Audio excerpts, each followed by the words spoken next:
La princesa aventurera de Bárbara Cartland. Capítulo 1.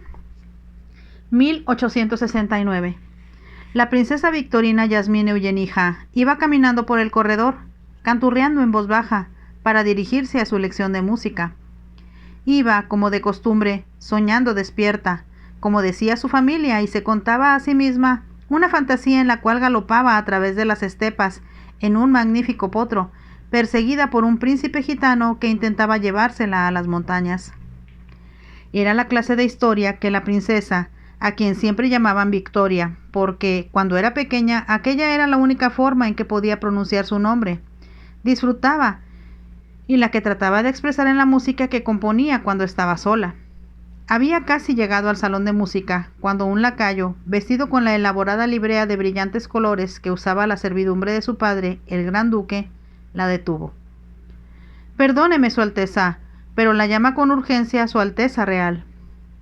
La princesa volvió bruscamente a la realidad. Miró por un momento al lacayo con aire distraído y preguntó: «¿Quiere verme ahora mismo, Jovan?» «Sí, Su Alteza». Victoria hizo una leve mueca para sí. No podía imaginarse qué querría decirle su padre que no pudiera esperar hasta que hubiera terminado la lección. Sus lecciones de música con el profesor Lazar Srejovic, sin duda alguna el mejor músico en todo el pequeño gran ducado de Radoslav, eran lo que más disfrutaba en la vida. El profesor empezaba a envejecer, pero en otros tiempos había sido aplaudido en todas las grandes capitales de Europa y en los propios reinos pequeños de la península de los Balcanes.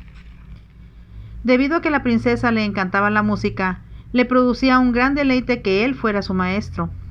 Aunque a los 18 años ya había terminado sus lecciones con la mayoría de sus profesores, no podía permitir que su padre o su madre suspendieran sus clases de música.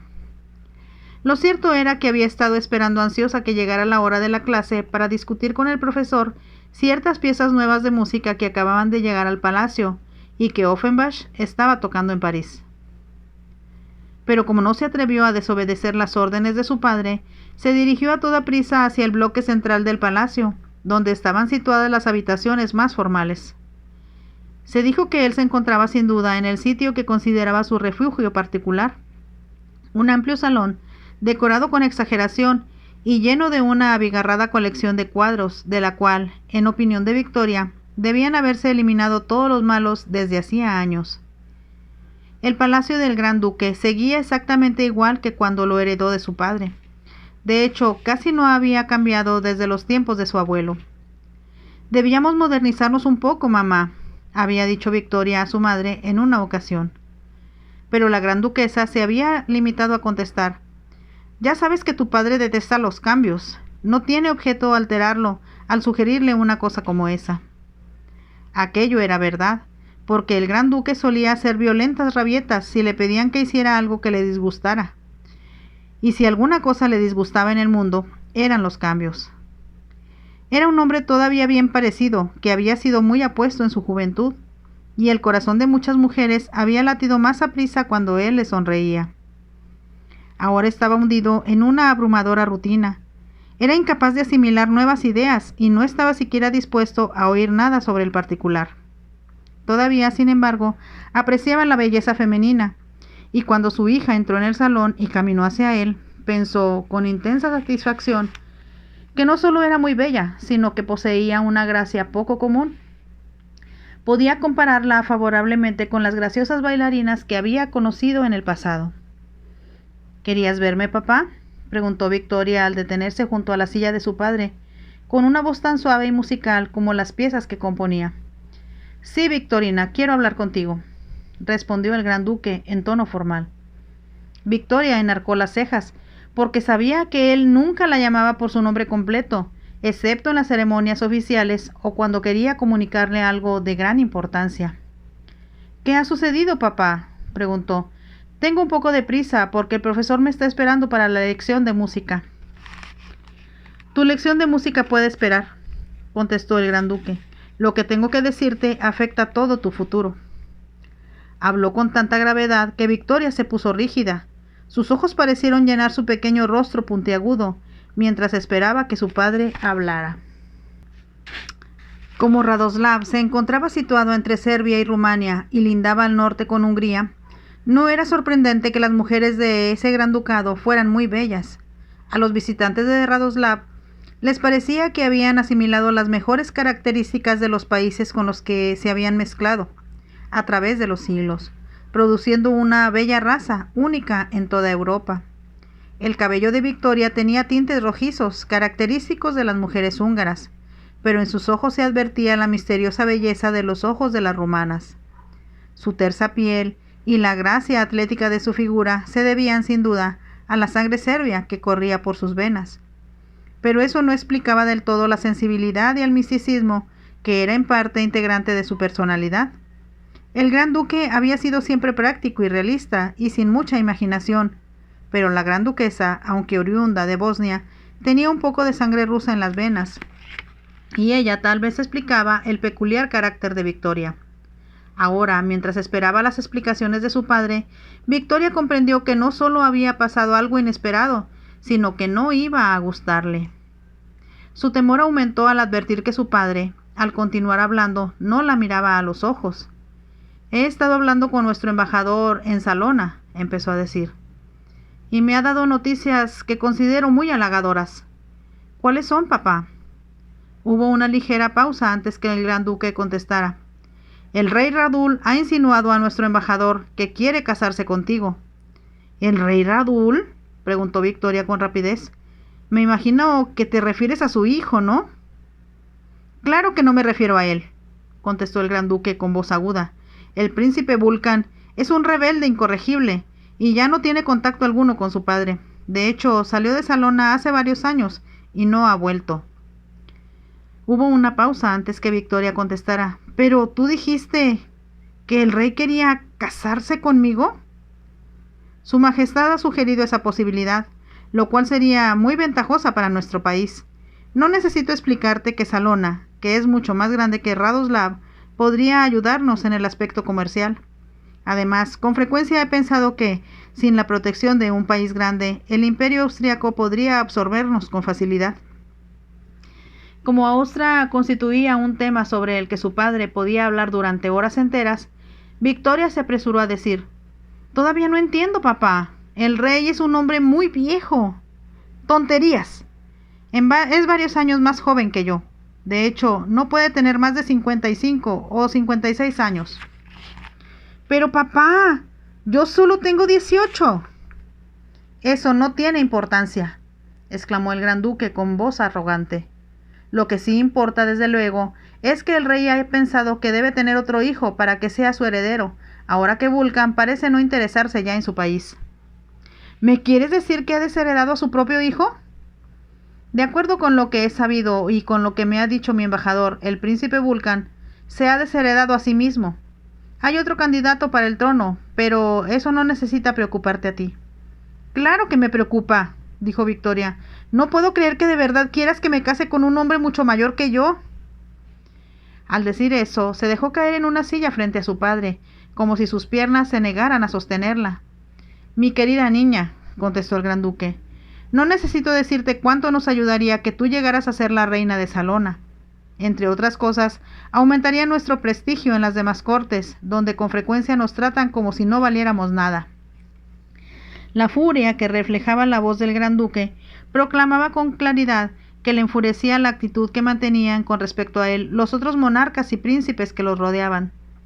Victoria recordó que, apenas en fecha reciente, durante el funeral de un miembro de la familia real de Serbia, su padre se había sentido muy ofendido cuando tuvo que caminar detrás del rey de Montenegro, a quien consideraba inferior a él en jerarquía. Al mismo tiempo, la mente de Victoria no parecía estar funcionando con mucha claridad en ese momento. Estaba estupefacta y se preguntaba cómo podría casarse con un hombre que era casi tan viejo como su propio padre. Como si esperara que le dijeran que no era verdad, preguntó en un tono un poco pueril: «No debes estar hablando en serio, papá, cuando dices que el rey Radul me quiere como esposa, ¿verdad?». «No lo puedo decir con mayor claridad», replicó el gran duque. «Cuando él llegue aquí dentro de 2 semanas, Victoria, y pida formalmente tu mano, debes aceptarlo sin vacilación. Su hija no contestó y él continuó diciendo: «Hay pocos monarcas solteros en este momento, así que debes sentirte agradecida de no tener que casarte con algún príncipe sin importancia que jamás podría ayudar a Radoslav como puede hacerlo el rey de Salona». La forma como habló acalló la protesta que Victoria se disponía a formular. Sabía bien que una vez que su padre tomaba una decisión, cualquier cosa que dijera en contra solo lograba enfurecerlo. Se pondría a gritarle y se negaría a escuchar cualquier cosa que ella pudiera decir en su defensa. Como ella no dijera nada, el gran duque agregó: «Desde luego, mientras esto no sea oficial, no debes mencionarlo a nadie, excepto tu madre y a mí. Me dedicaré a hacer planes para la visita del rey, y eso, por sí solo, hará que el primer ministro mantenga mejor orden entre sus ministros». El gran duque habló con visible irritación. Victoria sabía que muchas de las disputas dentro del parlamento desde hacía meses. Eso se debía sobre todo al hecho de que su padre siempre vetaba cualquier innovación que sugerían los miembros más jóvenes y ambiciosos del parlamento, y ello traía como resultado que el país era menos próspero y progresista de lo que hubiera sido de haber adoptado las ideas y nuevos inventos que habían surgido en otras partes de Europa. Ella, sin embargo, guardó silencio, y después de un momento el gran duque, como si estuviera un poco temeroso de la reacción de su hija ante aquella noticia, le dijo: «He pensado que, como esta es una ocasión muy especial, puedes ordenar algunos vestidos». Y luego, como si quisiera tranquilizarse a sí mismo por gastar dinero innecesariamente, añadió: «Desde luego, pueden formar parte de tu trousseau, puesto que no creo que su majestad desee un compromiso matrimonial muy prolongado». Victoria se puso de pie.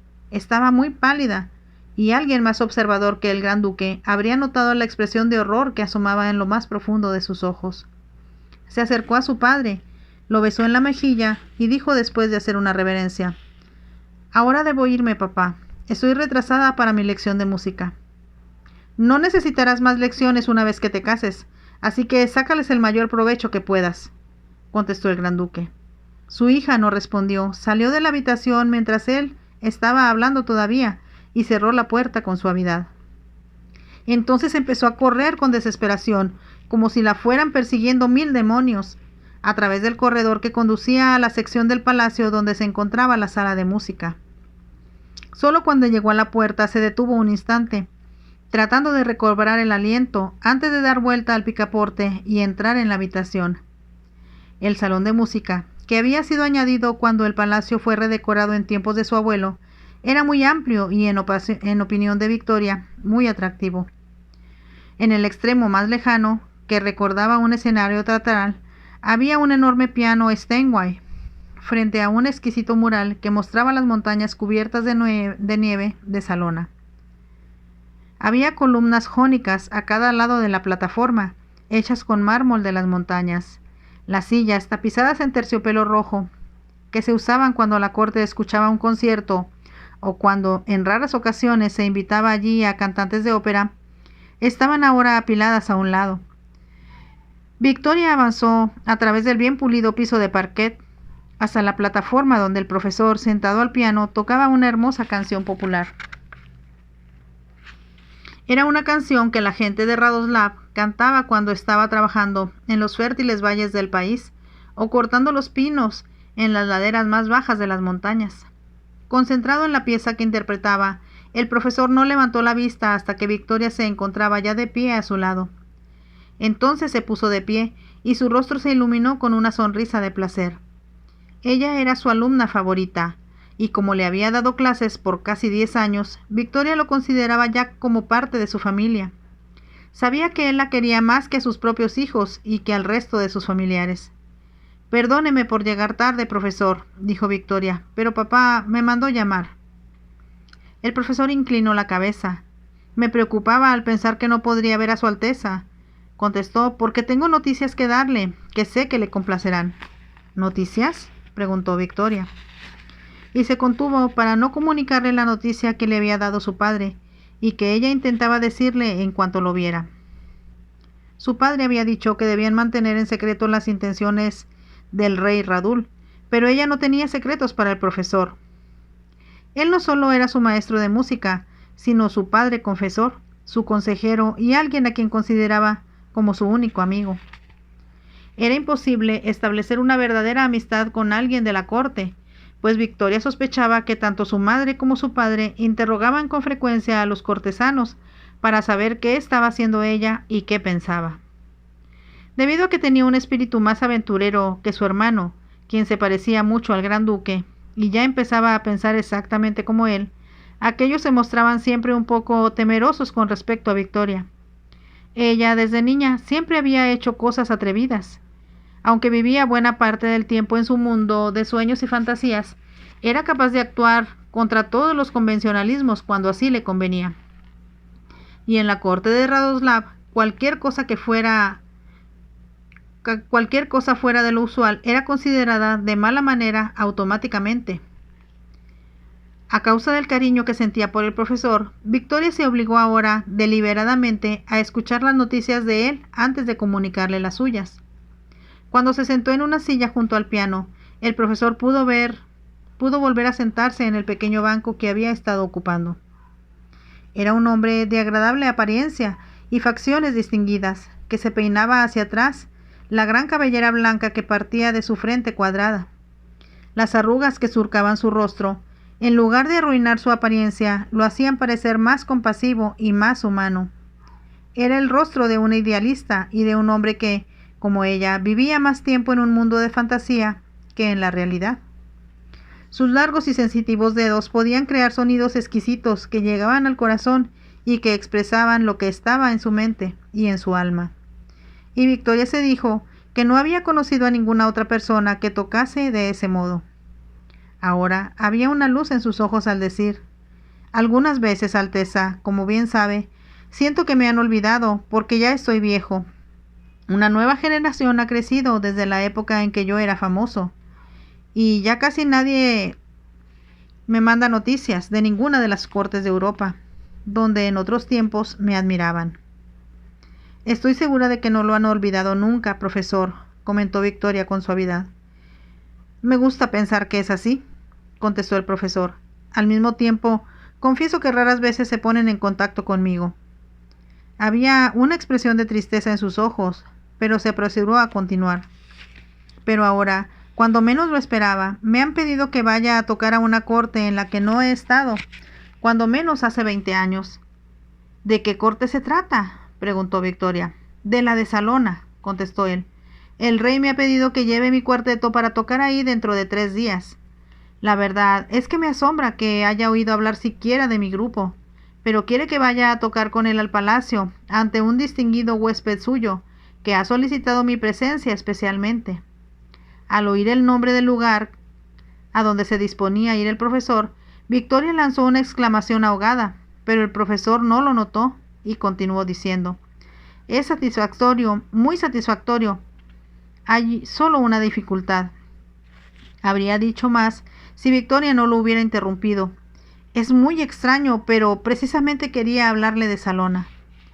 El profesor la miró con expresión interrogante y ella añadió: la razón por la que llegué tarde a mi lección es que papá mandó a buscarme para decirme que el rey Radul llegará aquí dentro de 2 semanas a fin de pedir mi mano en matrimonio.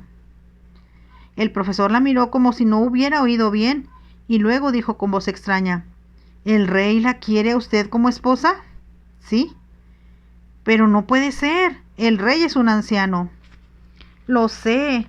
Y quise decirle a papá que no me casaría con él, pero no quiso siquiera escucharme, porque es una alianza entre Radoslav y Salona, y sería muy ventajosa para nosotros.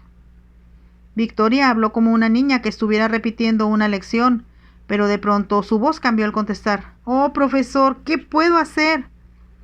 No me puedo casar con un anciano. ¿Cómo podría renunciar a todos los sueños que he acariciado siempre? Casarme con alguien a quien pueda amar.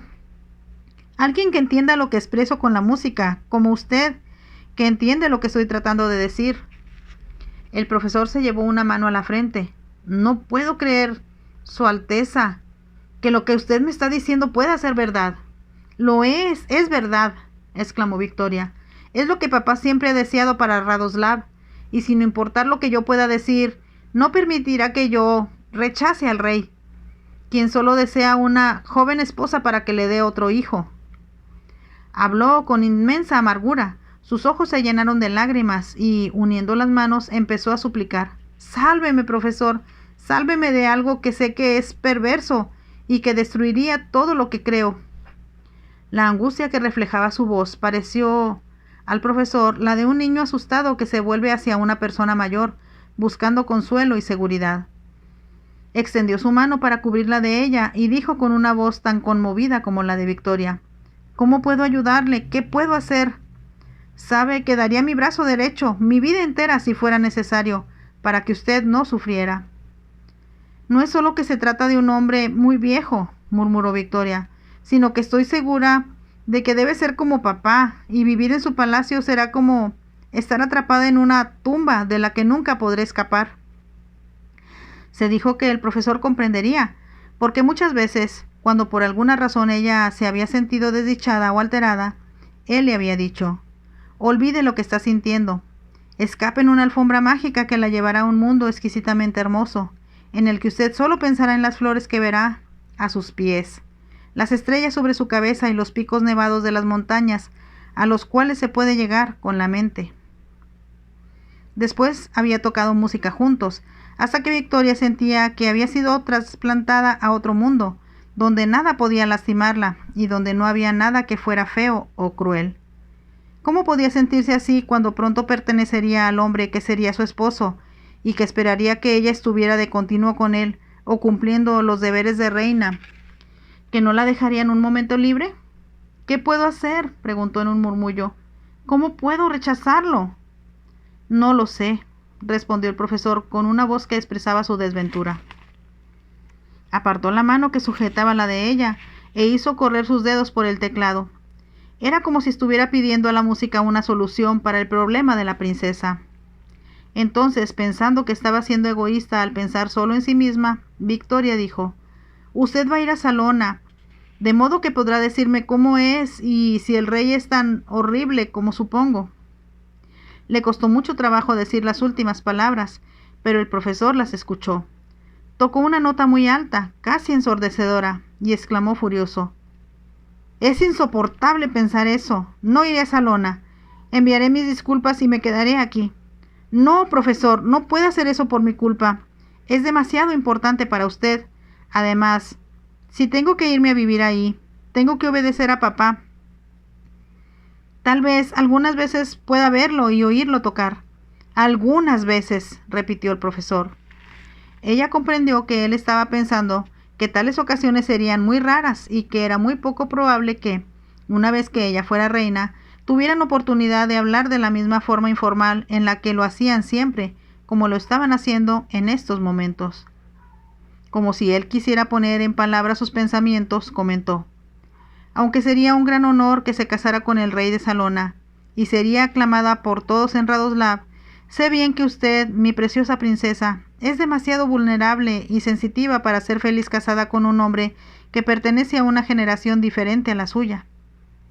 Se hizo un breve silencio antes que Victoria preguntara: «¿Qué recuerda usted del rey cuando lo vio por última vez?».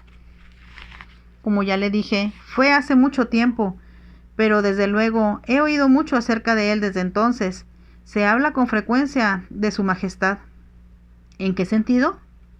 El profesor se quedó silencioso, como si estuviera escogiendo las palabras. «Tal vez sea mejor que usted sepa la verdad. El rey riñó con su hijo porque al príncipe Vulcan le parecieron intolerables las restricciones que su padre había impuesto en la corte». «Papá lo ha descrito de una forma muy diferente», murmuró Victoria. «Creo que el príncipe era un hombre de ideas progresistas y de espíritu aventurero. De cualquier manera, abandonó su país hace algunos años y tengo entendido que no ha regresado aún». Victoria comprendió cómo debió haberse sentido el príncipe. «Por eso es que», dijo con voz temblorosa, «el rey quiere otro hijo». El rostro del profesor se oscureció cuando contestó: «Es intolerable que usted, precisamente usted, vaya a casarse, no por su belleza, su inteligencia o su exquisita personalidad, sino solo porque es joven y puede tener hijos». El profesor habló enfadado y Victoria se cubrió el rostro con las manos para controlar las lágrimas. Había aprendido a controlar sus emociones desde que era niña. Su inteligencia, además, le hacía comprender que no tenía objeto llorar, a pesar de que lo deseaba intensamente.